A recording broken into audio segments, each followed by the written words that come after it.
নমস্কার বন্ধুরা, আমি অর্পিতা ভিলেজপুর থেকে সকলকে স্বাগত জানাই। আজকে আমি আপনাদের সঙ্গে শেয়ার করব পুকুরের টাটকা রুই মাছের রেসিপি। তো চলুন রেসিপিটা দেখে নেওয়া যাক।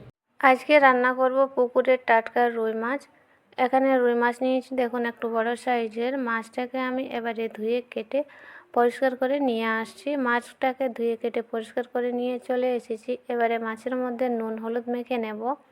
দিয়ে দিয়েছি হলুদের গুঁড়ো, দিয়ে দেবো নুন। মাছে দেখুন ভালো করে নুন হলুদ মেখে নিয়েছি। এবারে মাছটাকে ভেজে নিতে হবে। মাছ ভাজার জন্য দিয়ে দিলাম কড়াইয়ে তেল। তেল গরম হয়ে গেছে, মাছ দিয়ে দিয়েছি। মাছগুলো একসঙ্গে ভাজা যাবে না, আমি দুইবার করে মাছগুলোকে ভেজে নেব। মাছগুলো এক সাইডে ভাজা হয়ে গেছে, মাছটা উল্টে দিচ্ছি। কড়াইটা ছোট আছে, সেই জন্য একবারে মাছগুলো ভাজা যাবে না, দুইবারে ভেজে নিতে হবে। মাছগুলোকে উল্টে পাল্টে দেখুন লাল করে ভেজে নিয়েছি, আর মাছ ভাজা হয়ে গেছে, নামিয়ে নিচ্ছি। এইভাবে সব মাছগুলোকে আমি ভেজে নেব। আর মশলার জন্য এখানে নিয়েছি গরম মশলা বাটা, আদা রসুন বাটা, পেঁয়াজ কুচি, লঙ্কা বাটা, আর নিয়েছি জিরা বাটা। এর সঙ্গে নিয়েছি একটা টমেটোকে পিউরি করে নিয়েছি। মাছটা রান্না করার জন্য কড়াই বসিয়ে দিয়েছি, দিয়ে দিলাম তেল। তেলটা ভালো করে গরম করে নেব। তেল ভালো করে গরম হয়ে গেছে, ফোড়নের জন্য দিয়ে দিয়েছি জিরা আর দুটো তেজপাতা।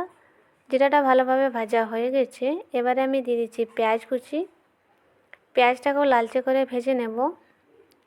2 মিনিট মতো নাড়াচাড়া করে ভেজে নিলে পেঁয়াজটা ভাজা হয়ে যাবে।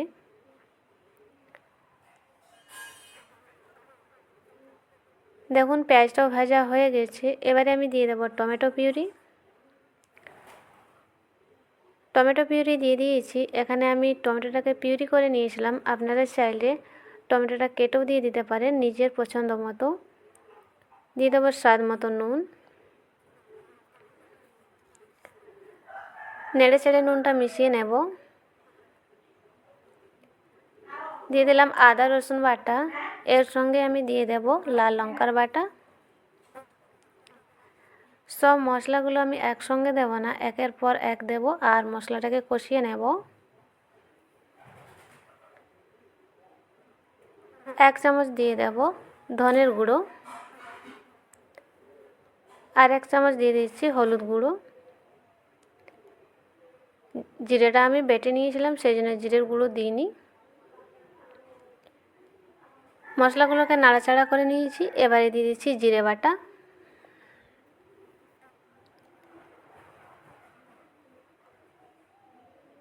সব মশলা আমার এখানে দেওয়া হয়ে গেছে। এবারে মশলা বাটার যে জলটা ছিল, মানে শিল ধোয়া জলটা, সেই জলটা অল্প অল্প করে দেব, আর মশলাটাকে কষিয়ে নেব।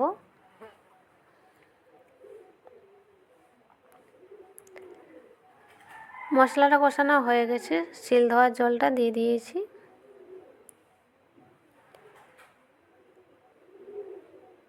ভালো করে নেড়ে নিচ্ছি।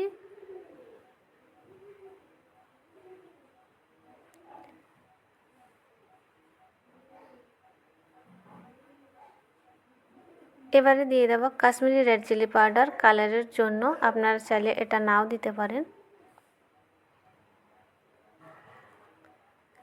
কাশ্মীরি রেড চিলি পাউডারটাও নেড়ে চেড়ে মিশিয়ে নিয়েছি।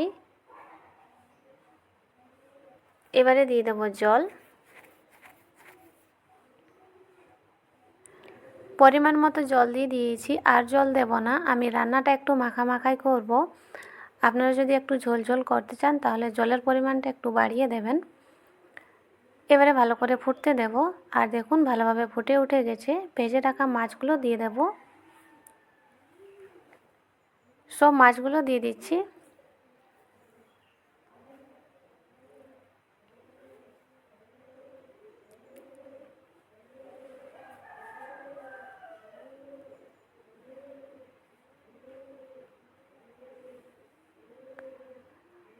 সব মাছগুলো দেওয়া হয়ে গেছে। মাছগুলো দেওয়ার পরে আর কিছুক্ষণ ফুটতে দেব।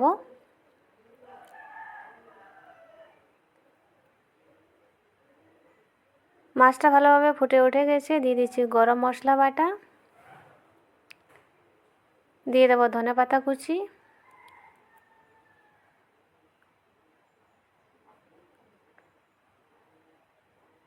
গরম মশলা আর ধনেপাতা কুচি দেওয়ার পরে ভালো করে নেড়ে নিতে হবে। এভাবে রান্না করলে খেতে দারুণ লাগে। রান্নাটা হয়ে গেছে, নামিয়ে ঢেলে নেব।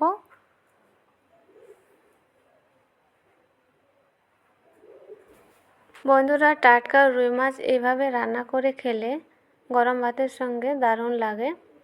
আমি আমার পছন্দ মতো রান্না করেছি, আপনারা চাইলে একটু ঝোল ঝোলও রাখতে পারেন। রান্নাটা হয়ে গেছে, নামিয়ে নেব। আর নামানোর পরে ঝোলটা আরেকটু টেনে নিয়েছে। বন্ধুরা, আজকের ভিডিওটি ভালো লাগলে লাইক করবেন, শেয়ার করবেন, আমার চ্যানেলটা সাবস্ক্রাইব করে আমার পাশে থাকবেন। দেখা হবে অন্য কোনো ভিডিওতে। ভালো থাকবেন।